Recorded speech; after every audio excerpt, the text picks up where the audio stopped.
Welcome to the John and Heidi Show podcast, brought to you by DirecTV, 1-800-259-7646. Also brought to you by RVRealtor.com. If you're buying an RV or selling an RV, check out RVRealtor.com and the Dollar Shave Club. Here's John and Heidi. Thank you so much for listening to the John and Heidi Show on a Friday. Hey, baby, how you doing? Hey, I'm fine. How are you? Fine. I'm good. I've got a guest I'm going to be talking to here in a little bit, Partick Riccards, and he's got a book called Dadprovement. So it's a book talking about guys who are working in the workplace and maybe don't get enough time being a dad, and this is a way to improve that. It's Dadprovement, and I'm excited to chat with him a little bit. I think it's going to be a whole lot of fun. Also, did you know this? A new study discovered that a few glasses of wine every week could ward off depression. 2 to 7 glasses per week will cut your risk of depression by 32%. You have 2 to 7 glasses a night instead of a week. You seem pretty darn happy. Most of the time. She's like, well, I don't have it every day, so I save them up. I have my 2 to 7 glasses on Friday or Saturday. Anyway, that's good news. So for those of you who like wine, I wish that I did. I just don't. What kind of wine is it that you like? Any dry reds, pretty much. Yeah. And the kinds that I don't like are all the wet ones, whatever they are. I'm not a fan of any of them. I tried. I really have. Coming up, we got some special things to celebrate. We'll tell you what on the way. This portion of the program is brought to you by Dollar Shave Club. Get razors for $1 a month plus a few bucks shipping, so you can enjoy fresh razors every month for as little as $3. Learn more at dollarshaveclub.com/radio. Today is a special day, Heidi. Do you know what today is? What is today, John? It's Friday, the 15th day of January. It's payday for many people. It's also International Fetish Day today and National Hat Day. So celebrate by wearing a hat. And do you have a fetish? I don't think so. Do I? What is it? That's like something that you really like? Yeah. Yeah. And it usually is something kind of weird, typically. Isn't that right? Yeah, well, it's like there are people that have a foot fetish or whatever. So I shouldn't say weird, because if that's your thing, I'm sorry. I certainly don't mean to call you weird. But I don't think I do. Do I? Do I have a fetish for that? I don't know. If I do, I don't know what it is. Could you have like a food fetish? Like, because I like to eat. Is that a fetish, or is that just because I'm, I got a I think it's just because you have appetite? no self-control. Yeah, that could be. So I don't know. Anyway, I'm going to celebrate. I'll celebrate by having food. We'll just call that my fetish. And I'll wear a hat while I'm doing it, since it's National Hat Day. I have a mouth fetish. You do? For certain, Kevin Costner, the way he holds his mouth when he talks, and D.B. Sweeney, and there are several actors that just, I don't know, like, something about the way mouth. they hold their mouth. I'm like, really? What a sexy mouth. I'm like, okay. Coming up, we've got rats in the news. We'll tell you all about that in a bit. This portion of the program is brought to you by RVRealtor.com. If you want to buy or sell an RV, go to RVRealtor.com. List your RV for free. Learn more at RVRealtor.com. You know it's true because you heard it on the radio. I've heard of, grooming a dog and a cat, but not a rat. But apparently that's a thing now. Grooming is not just for dogs and cats anymore. Many pet owners are bringing their pet rats. Who has a pet rat? To a groomer. Well, Carrie Garrison is a groomer. She uses waterless shampoo to make their coats shine and smell sweet. Oh, that's right. I said pet rats smell sweet. Ugh. Customers at Katie's Pet Depot in Laverne, California, began requesting rat grooming soon after the store opened a few years ago. Employees began doing a little bit of research on rats and even adopted a few rats, so they know quite a bit about them from the sounds of it. It says here, one of the clients was named Jewel, and it's a half-pound white and yellow hooded rat owned by a local high school student. The $10 treatment, that's what it costs to get a rat groomed, $10, includes clipping her claws, spraying her with this waterless shampoo, and using a product that kills fleas and mice. So there you go. If you ever wondered what went into grooming a rat, now you know. That kills fleas and mice? Mites, I'm sorry. I was like, what the heck? Here's your dead rat. No. That would be bad. Where are my glasses? I'm gonna put these on for the rest of the program. Boom! boom, I can see. Yeah, fleas and mites, not mice. That would be bad. All right. Anyway, I've never thought of having a rat groomed before, but at least now you know you can. And you know it's true because you heard it on the radio. The John and Heidi Show is brought to you in part by the Keystone Treatment Center. This is your brain, and this is your brain on drugs. We share silly stories here on the program, but addiction is no joke. If you or someone you know suffers with an addiction to drugs or alcohol, make today the day you seek help. Call toll-free 844-204-1055. That's a toll-free number. Again? 844-204-1055. And this is your brain on drugs.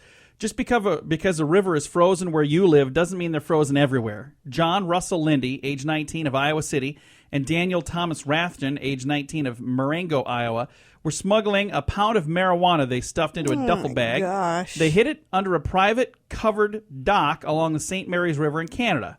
After stashing the pot, they drove more than 500 miles back to Iowa. Then, after a week, they noticed the Iowa River had started to freeze. They assumed that if the Iowa River was frozen, then that other one must be as well. They were wrong. They fell through the ice. Just because the river is frozen in Iowa doesn't mean it would be frozen everywhere. So they went back to get their stash out from under the dock, and when they walked on the ice, it crashed them right through. So had a little tiny bit of ice, but not enough to walk on. So there you go. That's your brain on drugs. Coming up, we've got your moment of duh. That is on the way on the John and Heidi Show. This portion of the program is brought to you by Keystone Treatment Center. Addiction is no laughing matter. Call Keystone Treatment Center toll-free at 1-844-204-1055. Today's moment of duh is dedicated to the fans of Macedonian football. Now, in North America, we refer to this as soccer, but these soccer fans did something they probably shouldn't have. Maybe shouldn't have done this. They spent 3 days at a Stop Violence government-sponsored event.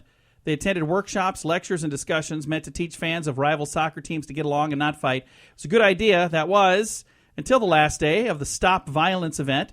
On the last day, at the farewell dinner, the organizers were about to declare this program a total success, and then a fight broke out. Of course. And the fight broke out over which team had the best players. A gun was fired. 30, oh, my gosh. 30 people were arrested. That escalated quickly. Yeah. Fortunately, there were no serious injuries. By the way, the government refuses to say whether they're going to do this program again in the future. It was a good idea because they're saying, hey, guys, now let's try Can't to we go. all just get along? Let's go to our football match and not kill each other because the team loses. Let's just get along.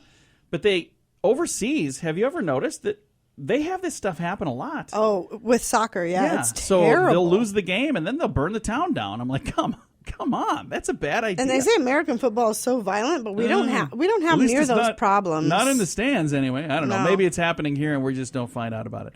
Coming up, we've got your scoop of the day. That's on the way.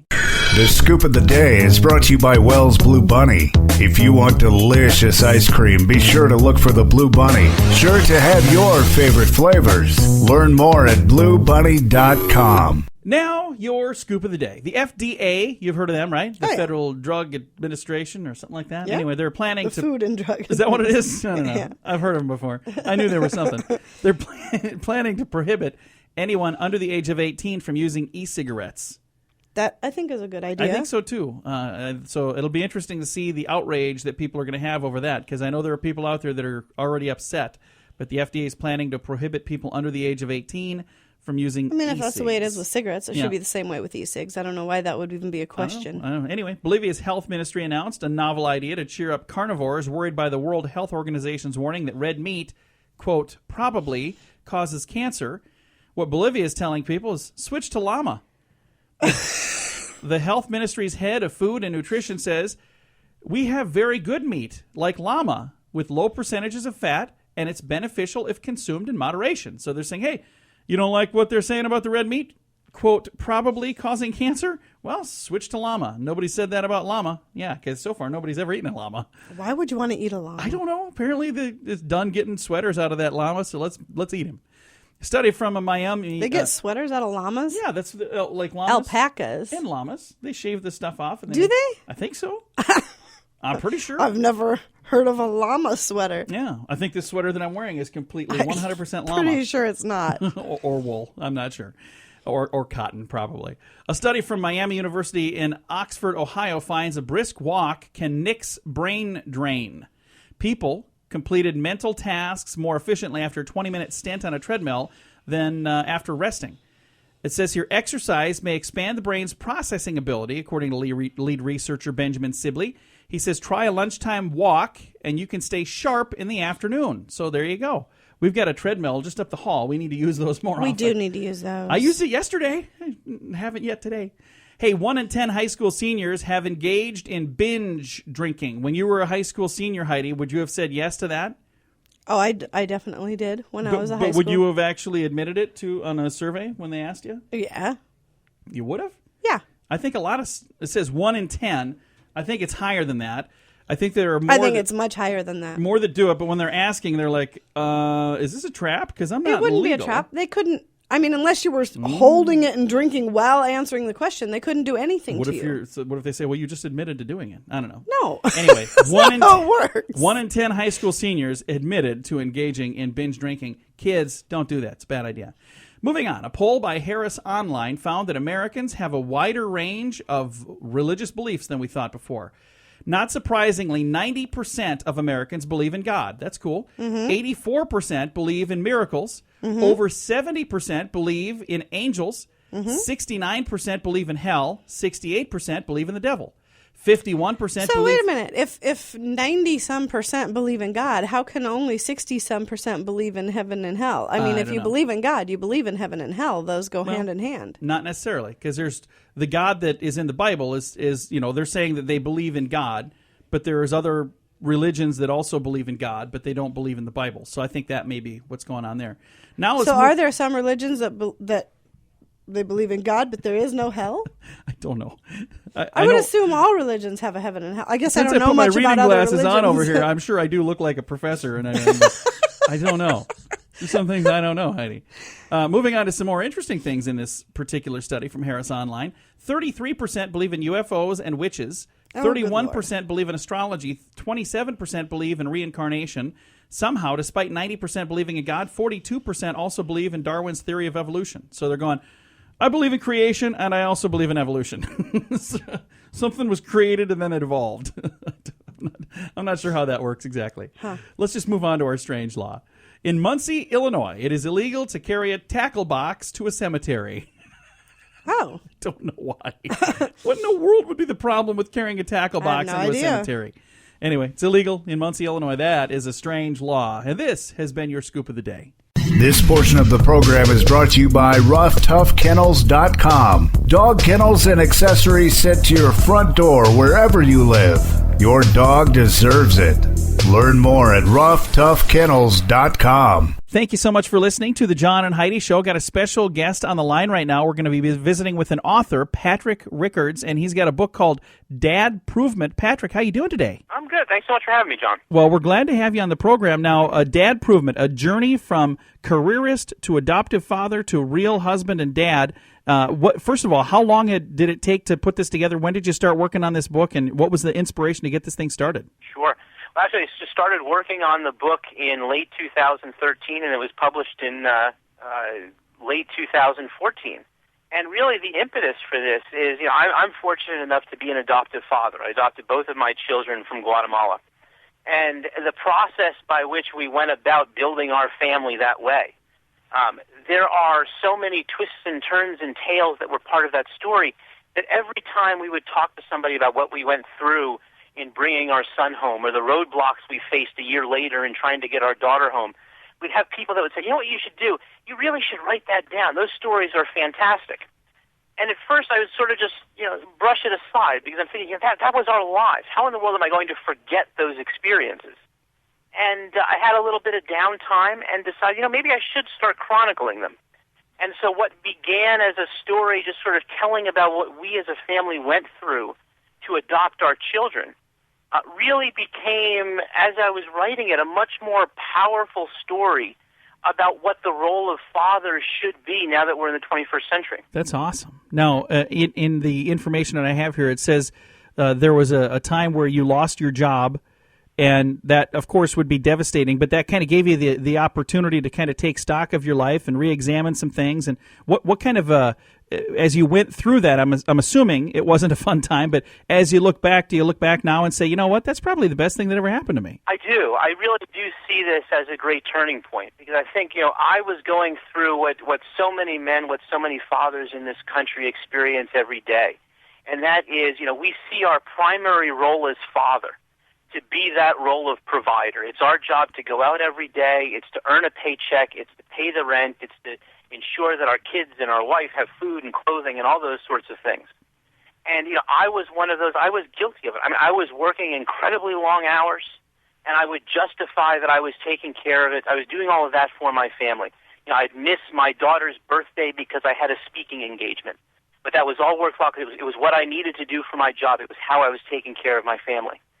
And, that my break allowed me that opportunity to really look at it and see what was most important. What was it that I needed to do to have the sort of impact on my kids and my family that I'd be proud of? And it wasn't necessarily that I got a 10% raise that year. It was how I was involved. It was the fact that I actually knew the names of the kids in my kids' classroom. It was the fact that I was able to volunteer at their school, or was able to go to one of their soccer games and not be glued to my phone the entire time. All of those become a measure. And I would say it was particularly important because as I'm making these realizations, you started seeing mothers that were grappling with this idea of leaning in, this notion, and you heard it from, folks, you heard it from Sherry Sandberg, you heard it from the CEO of Pepsi, who were saying that the only way for women to truly be successful was for them to lean in and focus on their jobs. They needed to be 100% dedicated to their careers. And if they tried to be both, they were going to fail at both. And I realized what a crock that was. Yeah. And that we were really, quite honestly, we were selling ourselves this false sense of reality. And at a time when we're saying if you want to be successful, you really need to give 110% of yourself to your career. What we really needed to be doing was saying what you need to do is you need to find that center. You need to find that balance. It's not saying everybody should go out there and every man who's realizing he wants to spend more time with his family should go and quit his job and dedicate himself to baking cookies and making sure the kids get on the bus.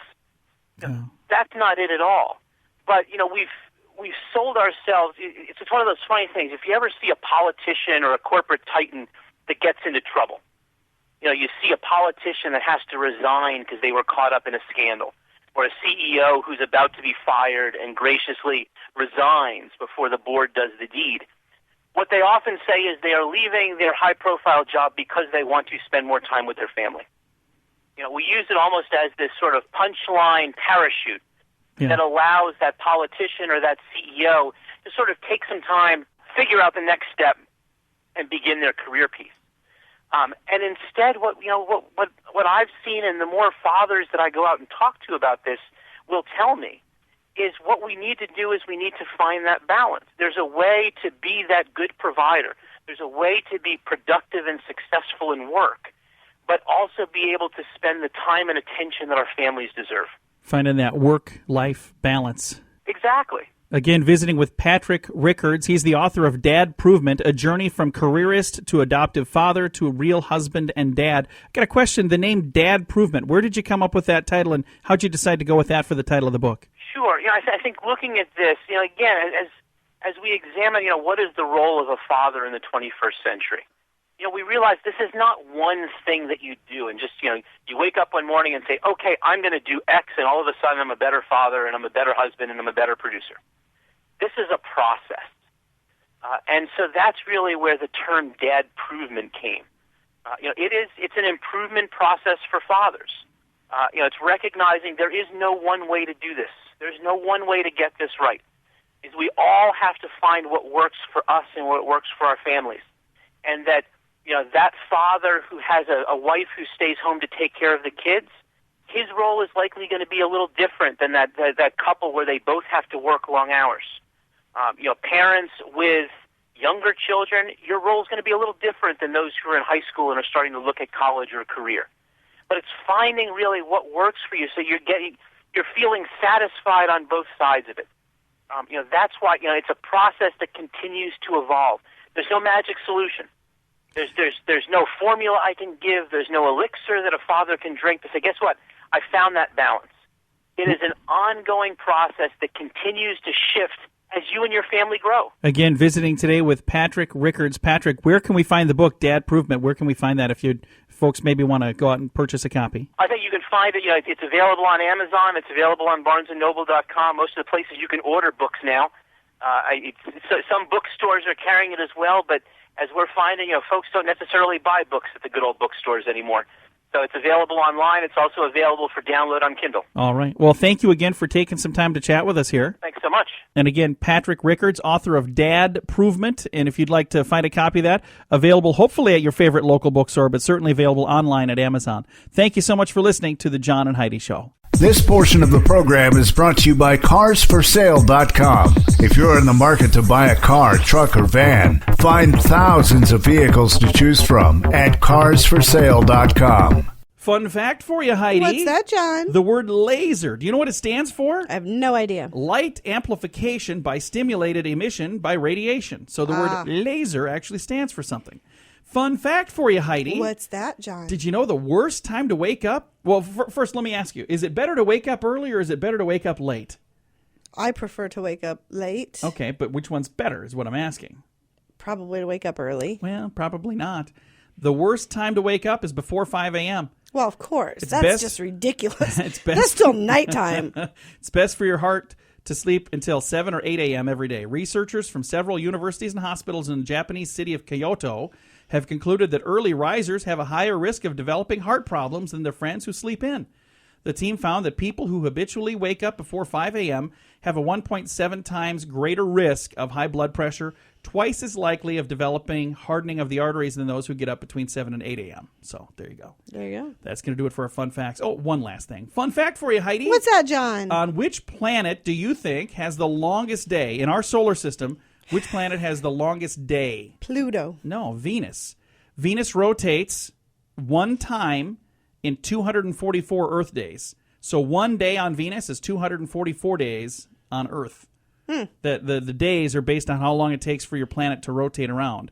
So there you go. Venus, they got long days there. So if we ever were going to go populate another planet, I wouldn't want to go there. Imagine the work hours you'd have to put in. All right. Coming up, we're going to talk about how dangerous bread is. Yeah, that's weird. It's on the way. This portion of the program is brought to you by StoneGroupArchitects.com. It's more than a building. It's design and function working together. Check out the project portfolio at StoneGroupArchitects.com. Thank you so much for listening to the John and Heidi Show on a Friday. We've got dangerous stuff laying around the house. Did you know that? Okay. Bread. Research has been done about this nasty stuff that we've got sitting. Are you ready for some shocking info about bread? Yes. More than 98% of convicted felons are bread users. Ooh, think of that. Fully half of all children who grow up in bread-consuming households score below average on standardized tests. So half of the kids who eat bread out there are not that smart. 18th century, when virtually all breads were baked in the home, the average life expectancy was less than 50 years. Infant mortality rates were unacceptably high. Many women died during childbirth, and diseases like typhoid, yellow fever, and influenza ravaged the nation. Are you trying to be serious here, or is this just one of those ridiculous lists that you like to do? Yeah, it's both of those. More than 90% of violent crimes are committed within 24 hours of eating bread, Heidi. Did you know that? This is the dumbest thing I've ever heard. Bread has been proven to be addictive, too. Subjects deprived of bread and only given water to eat beg for bread after as little as just 2 days. Bread is often a gateway food, leading to other harder items like peanut butter, jelly, and my God, this is so lame. Cream cheese. Bread has been proven to absorb water. Since the human body is more than 90% water, it follows that eating bread could lead to your body being taken over by this absorbing bread. Bread is baked at temperatures as high as 450 degrees. That's the kind of heat that could kill an adult in less than 2 minutes, Heidi. And most significantly, bread eaters in America are utterly unable to distinguish between significant scientific fact and meaningless statistic babbling. Except for Heidi. She caught on right away. So we must teach our children while they're young to beware of all that bread. Yeah, stupid. Stupid list. Hey, I love bread, too. and I don't I'm a fan. appreciate you bad-mouthing bread. Well, it's funny because when we'll go on a diet, if we're trying to do something, one of the things that we got to cut back on is bread. And Heidi's like, 2 days into the diet, she's like, I'm done. I need some bread. I just thought Where's that was my funny. garlic bread and wine? A friend of mine sent that to me. I thought it was kind of funny. Apparently, I was wrong. All right. Well, with friends like that, you don't need enemies. Coming up, we're going to talk about some Valentine's ideas. That's on the way. This portion of the program is brought to you by DirecTV, 1-800-259-7646. Also brought to you by RVWheelator.com. If you're buying an RV or selling an RV, check out RVWheelator.com and the Dollar Shave Club. Here's John and Heidi. Here's some ideas from a magazine I don't get. Men's Health. I don't get that. I don't want to get that. But they have some easy Valentine's ideas for men to impress their lovely ladies. You ready for this? Sure. It says a better Valentine. Dinner and roses? Uninspired. So there's nothing very special about being like every other woman on that day, says Michael Webb, the author of the Romantics Guide, M-A-N in the middle is capitalized. It says show that you put some thought into the day with these ideas. Like her favorite takeout food dinner. You cared enough to have remembered, but then, at home, use good plates. Don't put it on like styrofoam stuff. Have a candlelit dinner, but her favorite stuff at your house, doing something romantic. Another thing it says here is romantic DVDs bundled into a personal box set. Aww. Movies the two of you have seen together or classics. It's a creative and thoughtful way to get some attention. Another one is a fun, decadent dessert like fondue from a guy named Colin Cowie, author of Dinner After Dark. It says melt any chocolate, even Hershey bars, into a saucepan, mix in heavy cream, and dip strawberries, biscotti, or her favorite cookies. And then the last but not least, this doesn't cost you a nickel, boys and girls, a foot massage. Would that work? I don't like people touching my feet. So that's not going to work for everybody. Use fragrant oils if you have them. Otherwise, use Crisco. I have no clue. Anyway, there's some ideas from Men's Health. Probably not that. Men's Health with some ideas for Valentine's because we're sneaking right up on that. Coming up, looking for love in all the wrong places. That's on the way. This portion of the program is brought to you by GunUp.com. If you're a gun lover, you'll be in heaven at GunUp.com.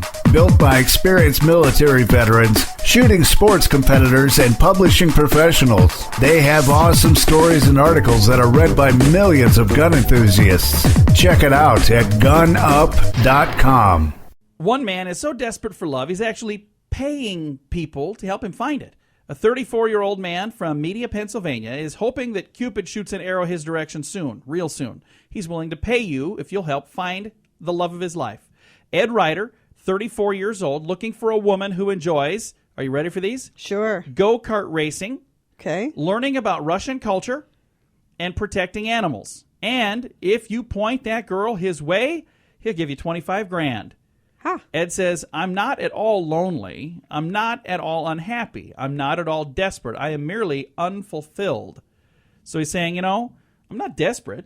He's like, I really would like to find somebody who likes to talk about Russian culture while riding in go-karts, protecting animals. I don't know why it's taking him so long to find someone on his own. You'd think they're How around. hard could that be? I mean, they're all over. Everywhere you look.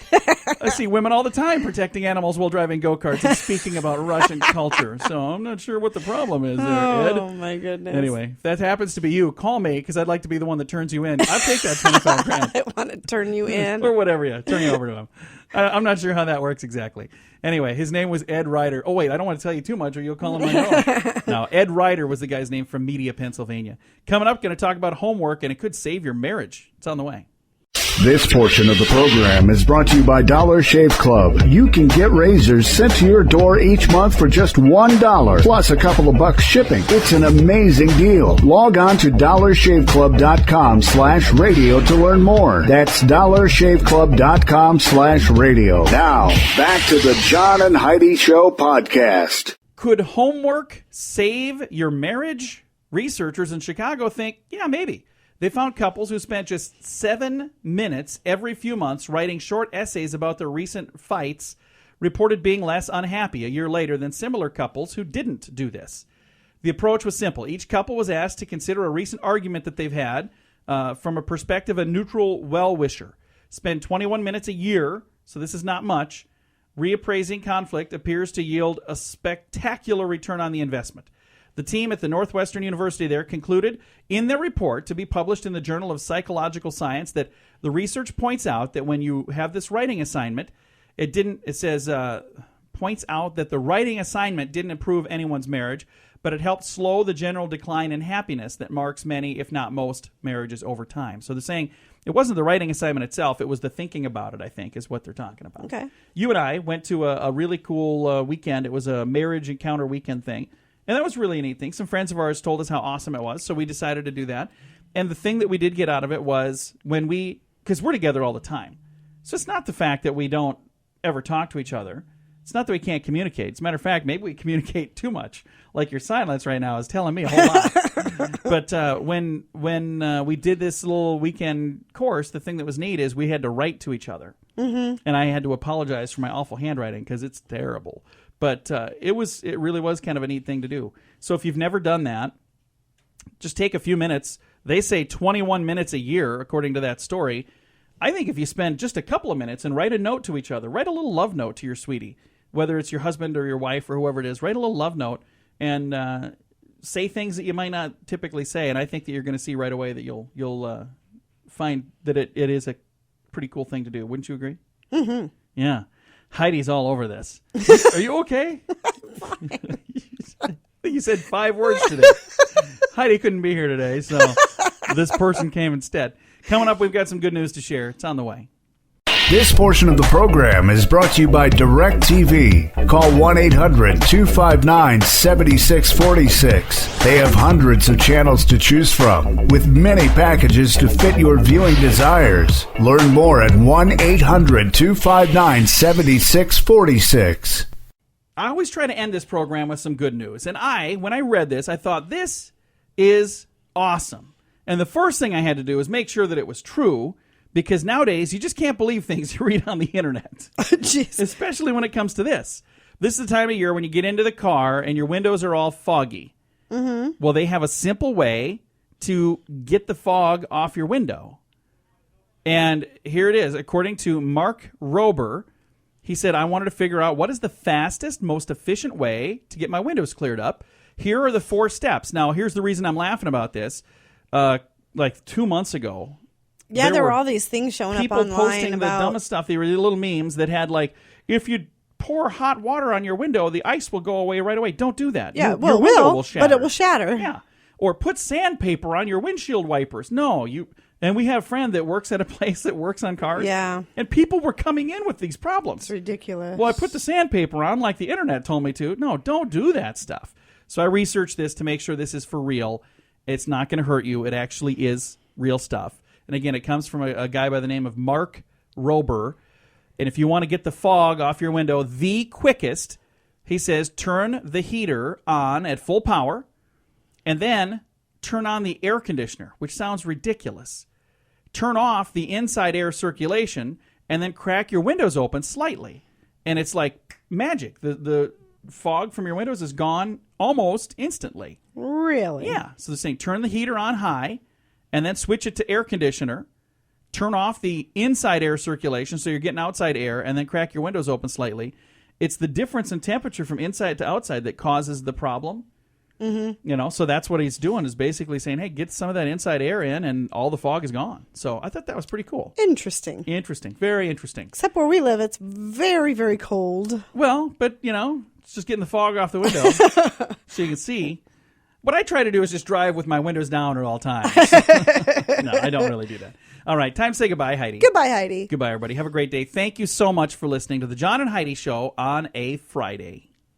Time now for the bonus break. Only available here on the John and Heidi Show podcast. And your bonus break is brought to you by the Dollar Shave Club. This could either be the quickest bonus break or it could be the longest bonus break. It all depends on Heidi. Okay. DollarShaveClub.com/radio. That's where you go to check out all the stuff they have. But my question is, if I even read anything here, are you going to even laugh? Or are you going to? You're like in a funk over there today. Are you mad at me about something? Well, you started my day off bad today. Well, it's because she said, "Hey, what did you do? The computer is like 2 minutes short every hour. I was like, I didn't do anything. And then even after I told you I didn't do anything, she starts working on it, and she's like a minute into it. You sure you didn't do anything? Oh, yeah, I guess apparently I forgot. And now I just remembered, yeah, I did do something. Like, I didn't. Did you? No, I didn't do anything. So anyway, she starts jumping down my throat, and apparently I responded a little more terse than I should have. That's a word my son taught me. So I was a little too terse with you. And then you ignored me for the Let's get this done. The whole program, you've ignored me. So do we just end right now, or should I move on? Well, read what you got. Let's finish this break. Are you into this? I'm listening. All right. The U.S. Constitution guarantees that a federal prisoner will not be subjected to cruel and unusual punishment, but that all depends on your definition of cruel and unusual. Here we go. Albany, New York. A federal judge has dismissed a state prisoner's lawsuit claiming that housing 2 inmates in a cell designed for one is cruel and unusual. The center of the inmate's case was his complaint that his fellow inmates' toilet smells were just too much to bear. The judge, clearly a math whiz, rejected the toilet smell argument by using the Pythagorean theorem to prove that the odor wafting difference was actually minimal. So he's saying that, hey, if you got a problem with that, you're sitting too close. Go to the other end of the cell and you'll be fine. So he brought out the Pythagorean theorem on this guy. I'm not sure what that is, but I might have to Google that later. Hey, from Pittsburgh, Pennsylvania comes the story of Robert Nolan. I've got a weird glare on my screen. Here we go. I think this will work. Robert Nolan held up 2 convenience stores in one night. He was probably feeling pretty good about himself when he stepped out of his van at his house. His mood immediately changed, though, when he was confronted and arrested by the police. How could they have known where he was? How could they have found him so quickly? After all, he thought he made a clean getaway in his van. The company van that he was driving when he made his getaway. This says Nolan Plumbing and Heating right on the side in bold letters. After getting the description of the vehicle from the victims, one of the cops remembered where he'd seen that van parked quite often, and it was his house. Oh, my gosh. He pulls in, and right after he pulled in, they pulled in behind him. He's like, how did you find me so fast? Well, because you drove your vehicle with your name on the side of it. Now, we're going to wrap up with this one. Even though I have enough to go for like another 5 minutes, I think that my wife over here will probably stab me. Yeah, I'm good. I'm good if we end early. That's awesome. You can stab me with a pen if I go much longer than this. Imagine that your car gets stolen. Imagine the stealer smashes it up. Now imagine your insurance covers his medical expenses. Sounds ludicrous, but a Danish court ruled that a young car thief was entitled to full compensation from the owner's third-party insurance. That is ridiculous. Yeah. A 15-year-old kid stole a car, took it on a 105-mile-per-hour joyride and crashed it. He was only fined for the crime, but couldn't be criminally responsible under Danish law since he was 15. Now, several years later, he was awarded $100,000 from the owner's insurance company for injuries that he suffered while driving their stolen car. That'll teach him not to steal anymore, won't it? Huh? Probably not. So there you go. That just makes my eyeballs bleed. I know. That's why I didn't share that during the radio show. I thought you might cuss. So I was like, better be careful, Johnny. All right, it's going to do it for your bonus break. Brought to you by the Dollar Shave Club. What's their website, Heidi? Dollar Slave. What? DollarShaveClub.com It's a whole different website. /radio. I'll do it. DollarShaveClub.com /radio. Thanks for listening.